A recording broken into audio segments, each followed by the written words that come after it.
Hello guys, तो क्या हाल है। तो जैसे कि हमने लास्ट एपिसोड के अंदर देखा था, नितिन उस आंतरिक दानव की परीक्षा से वापस बाहर लौट कर आ गया था। लेकिन जैसे ही वह बाहर आता है, अचानक से उसके ऊपर 3 जने वार कर देते हैं। वही नितिन अब उनसे बचते हुए एक कोने के अंदर पहुंच जाता है, जिसको उस फॉर्मेशन का सेंटर कहा जाता है। वहां जाने के बाद में वह पूरी फॉर्मेशन को अपने कंट्रोल के अंदर कर लेता है, और उन सभी को कंट्रोल में करने के बाद में जब नितिन उन सभी को पलट कर देखता है, तो वो पाता है कि वह कोई और नहीं थे जो उसके ऊपर वार कर रहे थे।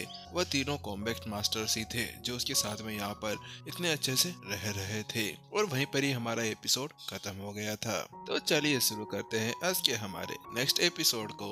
उन तीनों को इस तरह से अपने ऊपर वार करते हुए देख नितिन का तो पूरा मूड ही खराब हो गया है। आखिरकार ये बंदे क्या चाहते हैं? क्या मैंने इनकी कोई गर्लफ्रेंड भगा ली है, या फिर इनकी वाइफ वगैरह के ऊपर कोई लाइन मार दी है जो ये मेरे पीछे इस तरह से हाथ धोकर पड़ गए हैं? मैं तो यहाँ पर हॉल मास्टर जगदीश की हेल्प करने के लिए आया था। मैं सोच रहा था कि अगर मैं उनकी हेल्प कर दूंगा तो उसके बाद में वह अपनी सभी समस्याओं से छुटकारा पा जाएंगे, क्योंकि मैं भी समझ सकता हूँ कि उनकी आत्मा के ऊपर जो इतना गहरा घाव बना हुआ था, उसके साथ में तो वह कुछ भी नहीं कर सकते थे।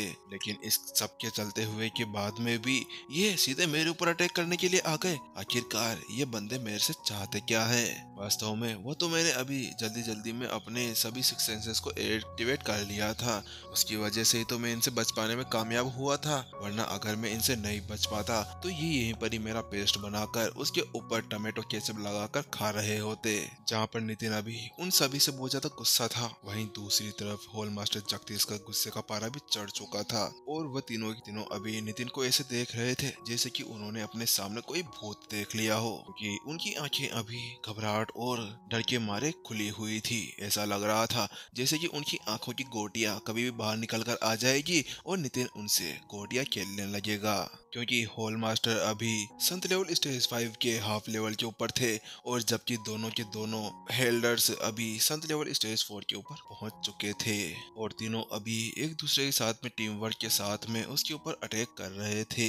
हाँ चलो ठीक है, यहाँ तक मान भी लिया जाए कि वह संत लेवल स्टेज 4 के लड़ाकू से लड़ सकता था, लेकिन उनके अंदर एक संत लेवल स्टेज 5 का लड़ाकू भी था।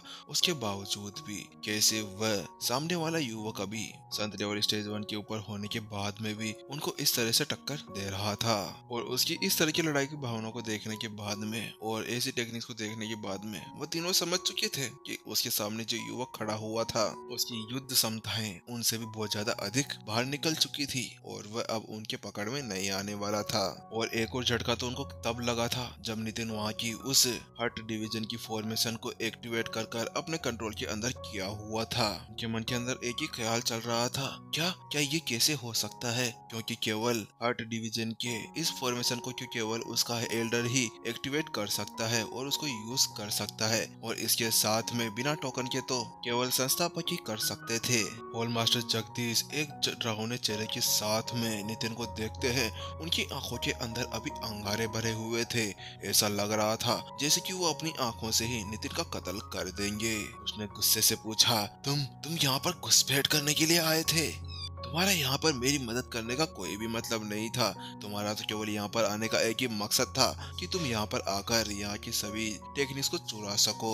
जैसे जगदीश ने अपनी बातें यहाँ पर खत्म करी ही थी कि अचानक से हर्ट डिवीजन के ग्रीक ने अब जल्दी से अपने एक स्टोरी रिंग के अंदर से एक टोकन बाहर निकाल लिया, जो उस पूरी फॉर्मेशन की एक चाबी मानी जा सकती थी, जिसके ऊपर वह पूरा फॉर्मेशन टिका हुआ था। जैसे उसने ऊपर किया, उस टोकन के अंदर से एक तेज चमक बाहर निकल पड़ी, और वहीं दूसरी तरफ उस चमक को बाहर निकलते ही जो अभी पाम अटैक नितिन के ऊपर अटका हुआ था, वह अब धीरे धीरे वापस से नीचे की तरफ जाने लगा। ऐसा लग रहा था मानो कि उसको जो इतनी देर से वह सभी चेनें पकड़े हुई थी, वह सभी एक ही पल के अंदर टूट गई हो, और वह अब सभी की सभी इसी बात का वेट कर रहे थे कि कब वह पाम अटैक नितिन के ऊपर जाकर पड़ेगा।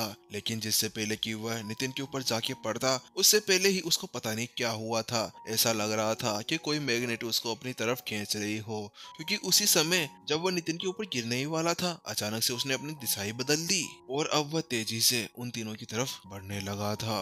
आसपास की हवाएं पूरी तरह से चेंज हो गई थी, क्योंकि इस बार वह पामाटे की शक्ति और भी ज्यादा बढ़ चुकी थी और बिल्कुल भी हड़बड़ाहट न करते हुए जल्दी से वो तीनों के तीनों उसको डोज करने के लिए पीछे की तरफ उछल गए। बूम! और उसी के साथ में वहां पर एक जोरदार ब्लास्ट होता है। वहां पर अब धूल का गुमान छा जाता है और जहां पर वह पाम अटैक अभी टकराया था वहां पर एक गहरा गड्ढा आ जाता है।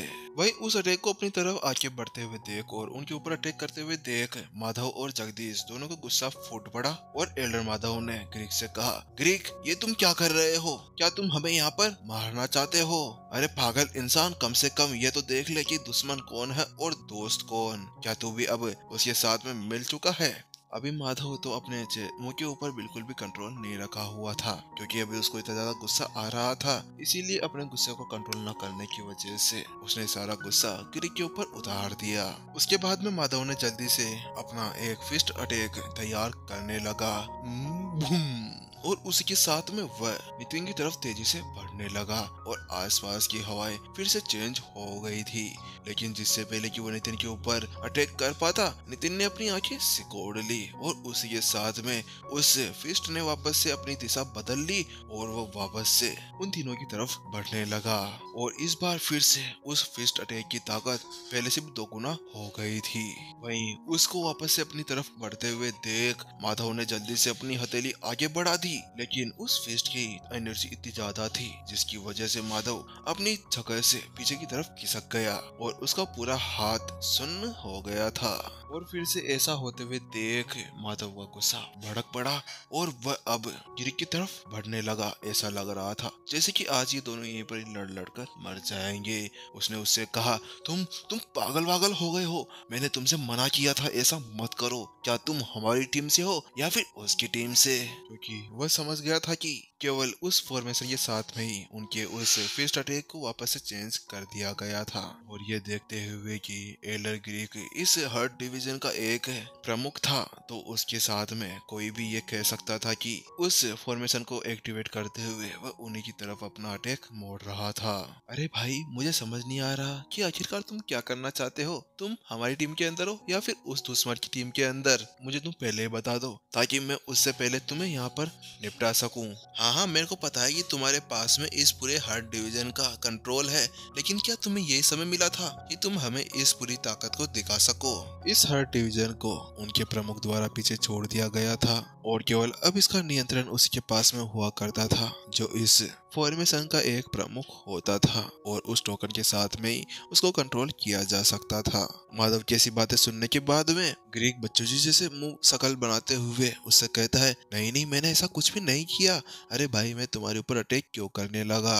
अभी ग्रीक का चेहरा बिल्कुल बच्चों की तरह हो चुका था और उसने माधव से कहा, बात कुछ ऐसी है कि मेरे पास में इसका जितना कंट्रोल है उससे ज्यादा कंट्रोल तो उस सामने वाले युवक के पास में है, लेकिन इतना तो मेरे को भी नहीं पता कि आखिरकार उसके पास में इसका कंट्रोल कैसे आ गया।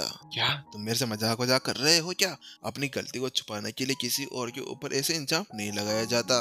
आखिरकार तुम बताओ कि हमारे कॉम्बैट मास्टर हॉल के अंदर है ही नहीं, तो फिर वो ऐसा कैसे कर सकता है? वहीं जहाँ पर वह दोनों इस तरह से बच्चे की तरह लड़ रहे थे, उनके ऊपर कोई ध्यान न देते हुए हॉल मास्टर जगदीश आगे बढ़े और उन्होंने नितिन से पूछा, मैं तुमसे एक बात पूछना चाहता हूँ कि आखिरकार हर डिवीजन के प्रमुख ग्रीक के पास में जितना नियंत्रण है उससे ज्यादा अधिक नियंत्रण तुम्हारे पास में कैसे आ गया? हालांकि जहाँ पर वो ऐसे बकबक करते जा रहा था, वहीं दूसरी तरफ नितिन तो उसकी बातों के ऊपर कोई भी ध्यान नहीं देता, क्योंकि अभी उनकी ऐसी हरकतों को देखने के बाद में नितिन का चेहरा पूरी तरह से काला पड़ चुका था और अभी उसको इतना ज्यादा गुस्सा आ रहा था कि वह अभी इनका यहीं पर ही बारबेक्यू कर खा सकता था। हालांकि अपने गुस्से के ऊपर कंट्रोल करते हुए उसने अपने सामने खड़े हुए हॉल मास्टर जगदीश से कहा, आप लोग ये सब क्या करना चाहते हैं? आप लोगों ने मुझे यहाँ पर बुलाया था, क्या इसलिए बुलाया था कि आप मेरे को यहाँ पर बलि का बकरा बनाकर यहीं पर ही मेरी कब्र खोद दे? आप ये सोच रहे होंगे कि ये मेरी गलती है कि आपके इसकी तरह से ये सारे नियत चेंजेस आए होंगे, लेकिन इसमें मेरी कोई भी गलती नहीं थी। जब मैं आपकी आत्मा को पोषण दे रहा था, उसी बीच में ये आपका नालायक हेड यहाँ पर बीच में आ गया था, जिसकी वजह से ये सब हुआ था। और फिर भी आप मेरे ऊपर इसका इल्जाम लगा रहे हैं।